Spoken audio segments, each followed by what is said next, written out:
La historia que nos contaron en la escuela es simple. Un puñado de españoles valientes conquistó un imperio de millones. Pero la verdad no está en estos libros, está en los nudos de este equipo. Y cuenta una historia no de invasión, sino de traición, guerra entre hermanos y una rebelión que cambió un continente para siempre.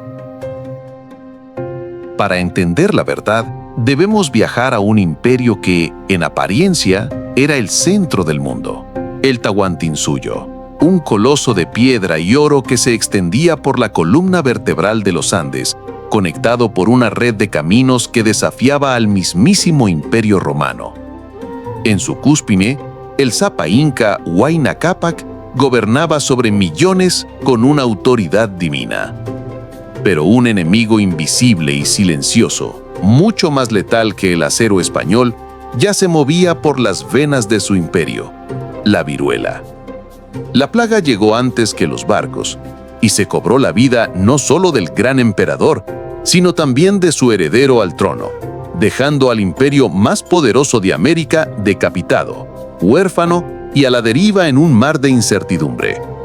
Ese vacío de poder se convirtió en un abismo que amenazaba con tragárselo todo. Dos medios hermanos, hijos del mismo padre pero de madres distintas, reclamaron el trono. Desde el sur, en la capital sagrada del Cusco, el príncipe Huáscar se proclamó el heredero legítimo, apoyado por la nobleza tradicional.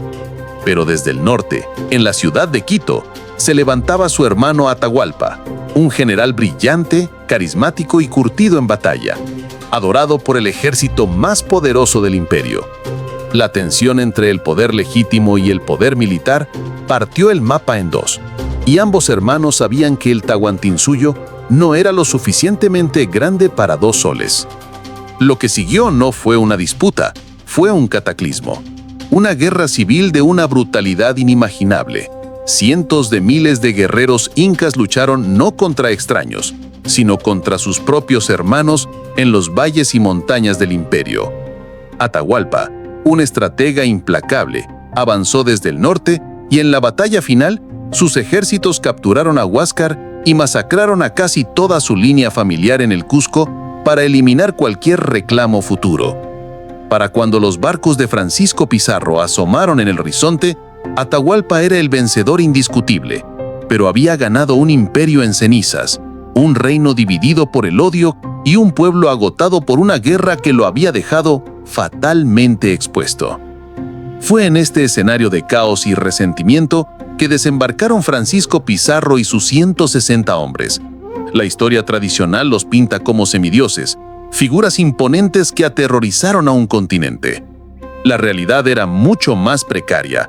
Eran una fuerza minúscula, veteranos curtidos en 1000 batallas, sí, pero agotados y en un mundo que no comprendían. No encontraron un imperio unificado que los recibiera con temor reverencial, sino un territorio fracturado, lleno de rumores sobre una guerra sangrienta entre dos hermanos. Pizarro, un estratega astuto y pragmático, no vio un imperio que conquistar, sino un tablero de ajedrez político donde la pieza del rey acababa de ser derrocada por su propio hermano y donde el resto de las piezas estaban listas para cambiar de bando. La clave del éxito español no residió en sus armas de fuego ni en sus caballos, sino en su capacidad para escuchar.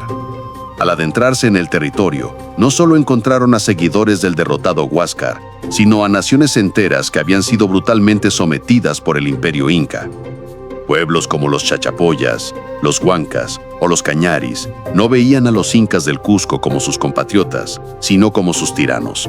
Para ellos, la llegada de estos extraños barbudos no representaba una invasión, sino una inesperada y quizás divina oportunidad para la liberación.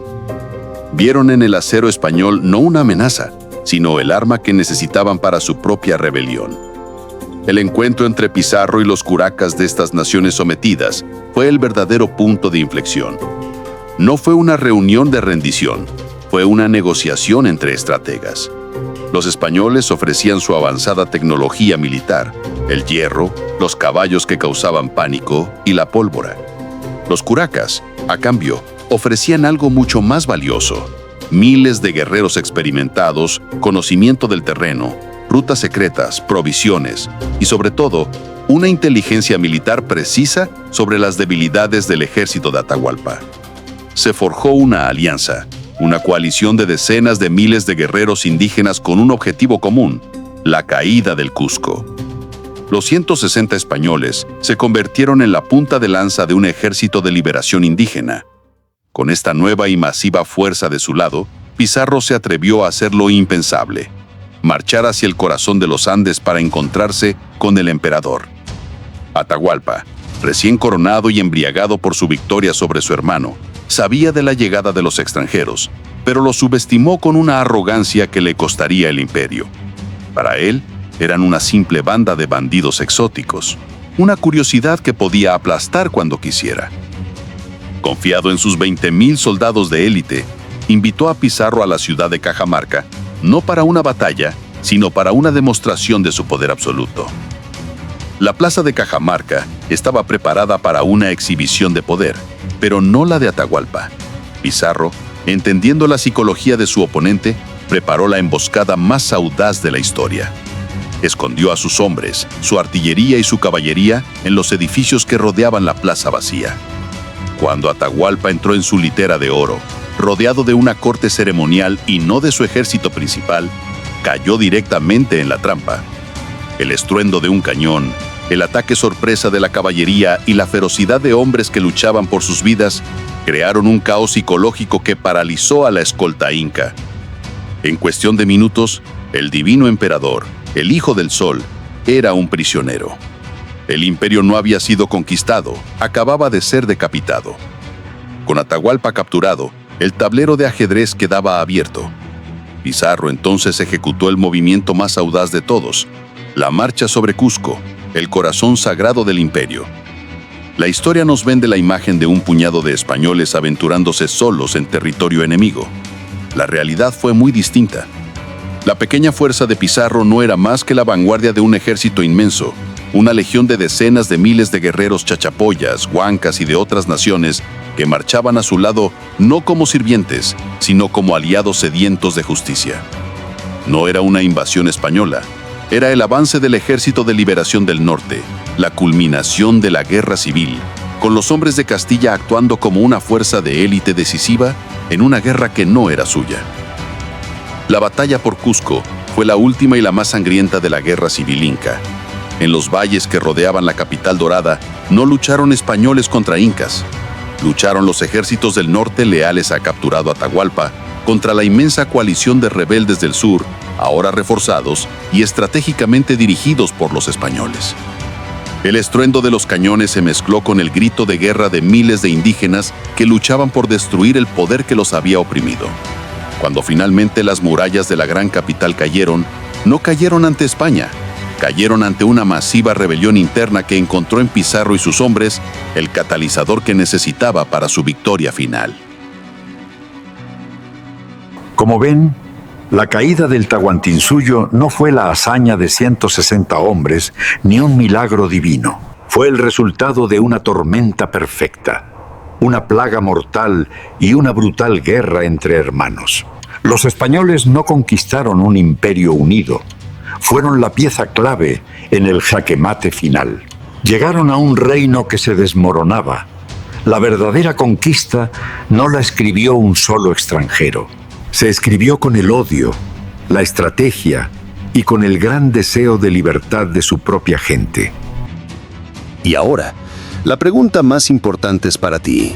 Esta es la versión de los hechos que revelan las crónicas. ¿Qué fue lo que te enseñaron a ti en la escuela sobre la conquista? Déjanos tu opinión en los comentarios. El debate enriquece la historia. Si te apasiona descubrir el lado B de los grandes eventos, suscríbete y activa la campanita para no perderte nuestra próxima investigación.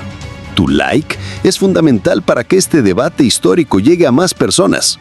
Nos vemos en la próxima crónica.